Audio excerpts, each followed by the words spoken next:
big power, big personality, and peak junk wax era production. Today we're looking at Jose Canseco.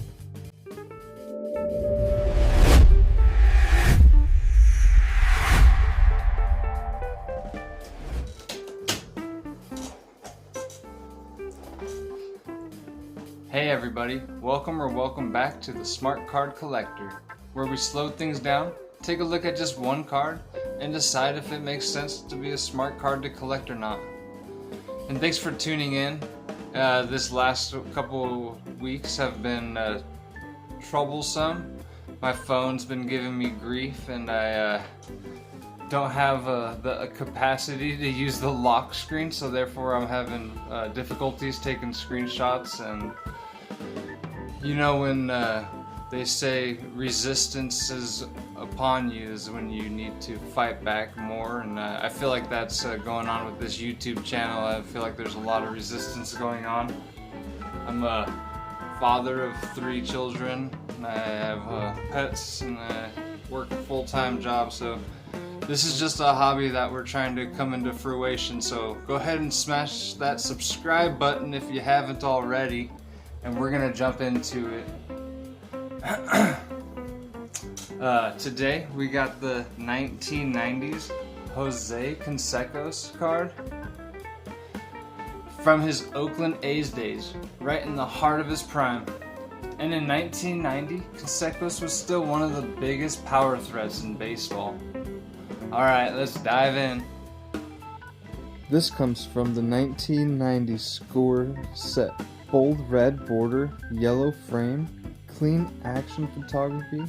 Score was pumping out high volumes during this period, which makes this firmly a junk wax era card. But the player on it, that's where things get interesting. Jose Canseco was one of the most electrifying hitters of the late 80s and early 90s. By 1990, he was already an MVP, a World Series champion, and one half of the legendary Bash brothers. Here's a fun fact. In 1988, Canseco became the first player in MLB history to hit 40 home runs and get 40 stolen bases in the same season. He's the original 40-40 season. Power and speed at a level that nobody has ever seen before. Now let's talk real market numbers. Raw copies of this 1990 scorecard usually sell for about $1 to $2. PSA 9 examples typically land from the $10 to $20 range. And PSA 10s generally sell between $40 to $90 depending on the timing and the eye appeal. This is just a snapshot of where the card sits right now. Prices and condition always matters, and this is 2026 at the time of this recording. Because of the high print runs, supply keeps the ceiling limited, even for stars like Canseco. But here's the thing, this card represents peak power baseball, the Bash Brothers era, the swagger of the late 80s Oakland. For $1 or $2, you're just buying nostalgia at this point. So what do you think? Is this a smart card to collect because of the player? Or just another junk wax era card?